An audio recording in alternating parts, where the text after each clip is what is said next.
जी जी फरमाइए, आपका क्या सवाल है? डॉक्टर साहब से बात करनी है। जी जी सुन रहे हैं डॉक्टर साहब आपकी बात, सवाल अपना बताइए। मेरे दांतों में ना एक तो पानी और ठंडा गर्म बहुत ज्यादा लगता है, जरा सा भी कुछ खा लूं, मीठी चीज खा लूं तो वो कड़वा सा मुंह हो जाता है और ब्लड भी बहुत जल्दी निकल जाता है, और जब सो के उठती हूँ ना तब ब्लड सा मुंह में आया होता है, इतनी स्मेल आ रही होती है। प्लीज इसका कोई अच्छा सा हल बताएंगे, क्या करना चाहिए? ये कब से है ये कैफियत आपको? ये मुझे 6 माह से हो रही है तकरीबन। ठीक है, और एज कितनी है आपकी? एज 22 है, और मैंने 3 अपनी जो पीछे वाली दाढ़ी है ना लेफ्ट साइड पीछे वाली, वो मेरी निकली हुई है। ठीक है जी डॉक्टर साहब, प्लीज तफसील से बताइएगा। कोई तफसील से और अच्छा इलाज बताइए। टिपिकल जिंजिवाइटिस है इनको, टिपिकल जिंजिवाइटिस के साइंस। जिंजिवाइटिस यानी मसूड़ों की सोजिश जो होती है, मसूड़ों की बीमारी, मसूड़ों की बीमारी है। और वो टिपिकल है कि जिसमें स्पेशली आप खाना खाते हुए भी आप सख्त चीज खाएंगे ब्लीडिंग हो जाएगी, और सो के उठते हैं तो उस वक्त मुंह से मसूड़ों से खून आना शुरू हो जाता है। बिल्कुल हल्का ब्रश करेंगे तो खून आना शुरू हो जाएगा, हल्का टच कर देंगे तो बॉगी किस्म के आपके जिंजिवा हो जाते हैं, मसूड़े हो जाते हैं।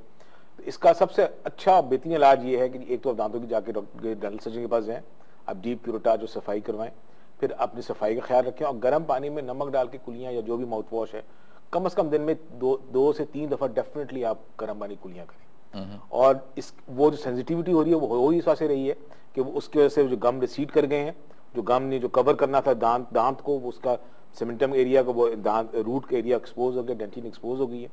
तो ऐसा ऐसा जब वो वहां से सूजन और सोजिश कम होगी जिंजिवा की, वो ओवर रीग्रो करेंगे और जब इंशाल्लाह वो कवर। डॉक्टर साहब मतलब आम जमान में अगर हम अपने कॉलर को बताएं कि हुआ ये है कि मसूड़ों की जो आपको बीमारी है, डॉक्टर साहब फरमा रहे हैं कि उस मसूड़े की बीमारी की वजह से ये होता है कि दांत का वो निचला हिस्सा जो हसास हिस्सा होता है, जो मसूड़ों के साथ लगा होता है, वहां पे मसूड़े पीछे हो जाते हैं और नीचे पीछे की तरफ चले जाते हैं, और पीछे की तरफ चूंकि चले जाते हैं तो दांत का वो हसास हिस्सा जो है वो ज्यादा नुमायां हो जाता है। उस पर जब कोई चीज लगती है तो ठंडा या गर्म का आपको ज्यादा शिद्दत से एहसास होता है। तो इस इन्फेक्शन का इलाज करवाइए और दांतों की सफाई पाबंदी से करें, ठीक है, और इंशाल्लाह, और जैसे आपने कहा कि गरारे करें कि नीम गर्म पानी से। डॉक्टर साहब एक ब्रेक का इशारा हो रहा है, तो एक छोटे से ब्रेक पे हम जाते हैं, गुफ्तगू दोबारा यहीं से शुरू करेंगे। नाजरीन हमारे साथ रहिए, ब्रेक के बाद दोबारा आपकी खिदमत में हाजिर होते हैं।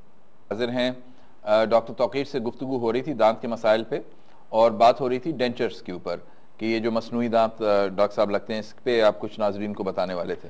बात ये होती सर कि जब आप दांत निकाल देते हैं, जब दांत एक्सट्रैक्ट हो जाता है तो वो जो बोन है जो दांत को कवर करती है उसको एल्वुलर बोन है, उसके नीचे एक बेजल बोन यानी जो जेनेटिक बोन है जो आपकी एक हड्डी है हमारी, वो जो एल्वुलर बोन होती है जो दांतों के साथ होती है वो इवेंचुअली लूज हो जाती है, खत्म हो जाती है विद ग्रेजुअल टाइम के साथ, अगर आप दांत वहां से निकल जाते हैं।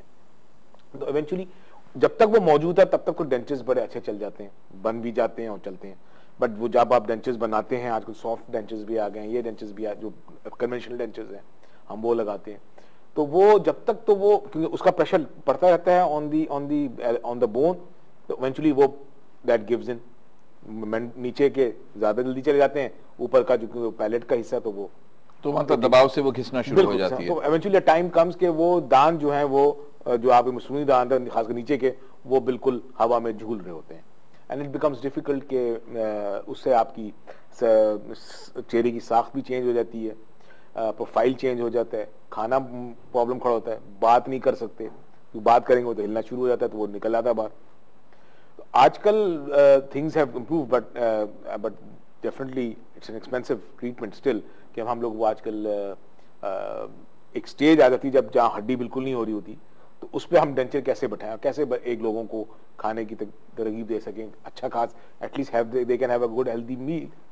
तो इम्प्लांट्स इज एन ऑप्शन कि हम उस right into the bone we drill inside the bone, तो उसके बाद हम उसके ऊपर एक डेंचर्स बना सकते हैं। Either they want to have a fix one, वो फिर इम्प्लांट ज्यादा लगते हैं, और अगर 3 एटलीस्ट 2 to 4 इम्प्लांट्स हम लगा दें तो उस पर डेंचर जो है ओवर डेंचर बन जाता है, मगर वो उस पर आपको निकालना ही होगा, मगर वो फिट हो जाता है और मूवेबल नहीं होता, आप आराम से चल। और ये डेंचर जो आपने कहा कि पहले तो मतलब वो हड्डी के अंदर एक सुराख करके एक इम्प्लांट डालते हैं और उस इम्प्लांट पे फिर ये दांत बैठाते हैं। That takes at least another 4 to 5 months के वो उसकी वो इंटीग्रेशन हो जाए, वो मतलब हड्डी के अंदर सेट हो जाए, यानी जड़ पकड़ ले एक तरह से।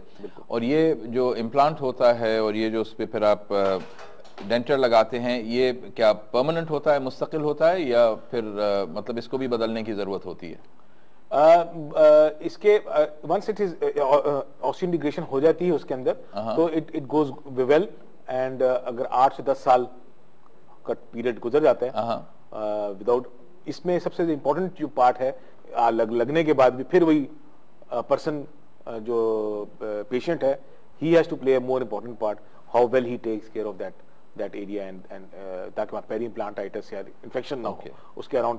जितना वो इन्फेक्शन फ्री रखेगा उसको, जितनी वो अपनी दांत मेहनत करेंगे जितना नॉर्मल, उतनी बेहतर है, उतनी बेहतर है। डॉक्टर साहब, आज प्रोग्राम में हमारे उम्मन एक ब्रेक होता है, आज 2 ब्रेक हैं, तो आज अब दूसरे ब्रेक पे हो लेते हैं और इसके बाद अनकरीब दोबारा इस गुफ्तगू को जारी रखते हैं। नाजरीन हमारे साथ रहिएगा। प्लांट्स में तो आपने बताया कि ये जो इम्प्लांट्स लगते हैं फिर उसके ऊपर दांत बैठा देते हैं, तो ये मुस्तकिल होते हैं डॉक्टर साहब, या ये भी इनकी भी कुछ एक मुद्दत होती है, एक लाइफ स्पैन होता है, उसके बाद ये भी गिर जाएंगे या घिस जाएंगे या तब्दील होने की जरूरत है? देखिए, मैंने आपसे पहले मैं कहा ना कि ये इसकी मुद्दत को बढ़ाने के लिए द बेस्ट इज कि वही सारी चीजें, वो जो सफाई के लिए है उसको बचाने से। बट अगर sometime people who are on cortisones, they develop diseases like some anemic patients, and those who are वो cortisones पे या कुछ और इस तरह की हार्ट कंडीशंस में जिसमें ऑस्टियोपोरोसिस के चांसेस इंक्रीज हो जाते हैं। बोन अच्छा, ये मैं आपसे पूछने वाला था कि इसके अंदर कोई मतलब एज पे कोई बार है कि क्योंकि इस उम्र के बाद मतलब वो हड्डी कमजोर होती है, ऑस्टियोपोरोटिक होती है, तो इस उम्र के बाद लोग नहीं लगा सकते, या बूढ़े लोग भी कर सकते हैं, सब कुछ करते हैं? सब बूढ़े लोग सब लोग करते हैं, ज्यादातर बूढ़े लोगों के नहीं हो रहा होता है कि जवानी में तो दांत गिरते नहीं है। ठीक है। अच्छा, दूसरी चीज ये, provided they don't have those diseases या ड्रग्स पे ना हो, उन ड्रग्स पे जो, जी हाँ, वो जो कि जिनसे हड्डी कमजोर पड़ सकती है, तो और उसके बाद एक आम ग़िज़ा ले सकते हैं? बिल्कुल, कोई किसी किस्म की, बस अब ये है कि अब वो अखरोट ना तोड़े उसे। ठीक है, ठीक है। अच्छा, एक ये जो कैप लगती है दांत के ऊपर, ये क्या चीज होती है और इसकी भी मुख्तलिफ अक़साम होती हैं? जी, अब तो खैर काफी मटीरियल्स आ गए, मेटल के ऊपर पोर्सलिन फ्यूज होती हैं, अब तो ज़िरकोनियन क्राउन्स हैं, सिंपल प्लेन पोर्सलिन ही की हम क्राउन्स बना रहे हैं at different places of the दांत के चेहरे के डिफरेंट प्लेसेस पे आप ये क्राउन्स लगा सकते हैं। ये बेसिकली उनके लिए होते हैं जहाँ पे रूट कैनाल करने के बाद दांत का स्ट्रक्चर इंटरनली भी वीक हो जाता है, तो it gives adds strength to that tooth, उसको कवर कर देते हैं और वो नॉर्मल एज अ नॉर्मल दांत काम करता है। डेफिनेटली नॉट कि आप फिर वही सब चीजें हैं, बट नॉर्मल जो एक पैटर्न ऑफ ईटिंग है उस पे आप इट हेल्प्स आउट। अच्छा, ये मुझे बताइए कि जो दांत कमजोर और मजबूत होने की जो बात होती है, मतलब एक तो आपने बताया कि दांत की सफाई और दांत का ख्याल रखने से दांत मुस्तहकम रहते हैं, इसके अलावा मतलब ग़िज़ा के अंदर कुछ ले सकते हैं हम जिससे दांत ज़्यादा मुस्तहकम हो और वो जो हड्डी है जिसमें दांत होता है मैंडिबल आपका, वो ज़्यादा स्ट्रेंथन हो? देखिए, ये कंसेप्ट है कि कैल्शियम आप खा लें और कैल्शियम से हड्डियां, कैल्शियम ये डेयरी प्रोडक्ट्स में होता है, मतलब दूध में होता है, दही में होता है, इन चीजों में, तो आप ये उससे जो है दैट वो तो आपको मिल ही रहा है। Until unless you are not osteoporotic, आपके विटामिन डी की डेफिशिएंसी नहीं है, तो वो उसके लिए अगर आप ले रहे हैं तो that's a different story. Otherwise normal जो ग़िज़ा है उसमें जो चीजें आप ले रहे हैं, कंटेंट ऑफ कैल्शियम या विटामिन डी जो जा रही है, that is sufficient enough to maintain that healthy bone की जो हेमोस्टेसिस है उसको मेंटेन रखता है। बस the difference which has come over is the changing habits in the, हमारे फूड में जो चेंजिंग हैबिट्स आ गई हैं, वो जो पहले हम एक हार्ड एंड कोर्स डाइट लेते थे, अब वो बिल्कुल ही we have come to some this type of carbohydrate. अच्छा डॉक्टर साहब, ये जो डाइट से रिलेटेड एक और चीज़ जो हमने पिछली दफ़ा भी किया था, जो कि एक बहुत इंपॉर्टेंट इशू है, वो ये है जो ये छालिया और गुटके और इन सारी चीज़ों का जो इस्तेमाल होता है, इस पर बात हो चुकी थी कि मतलब इससे मतलब कैंसर होने का ख़तरा होता है और उससे पहले सभी को फाइब्रोसिस होती है, जिससे जबड़ा जो उसकी खुलने की सलाहियत होती है वो मुतासर होती है। अब मुझे ये बताइए कि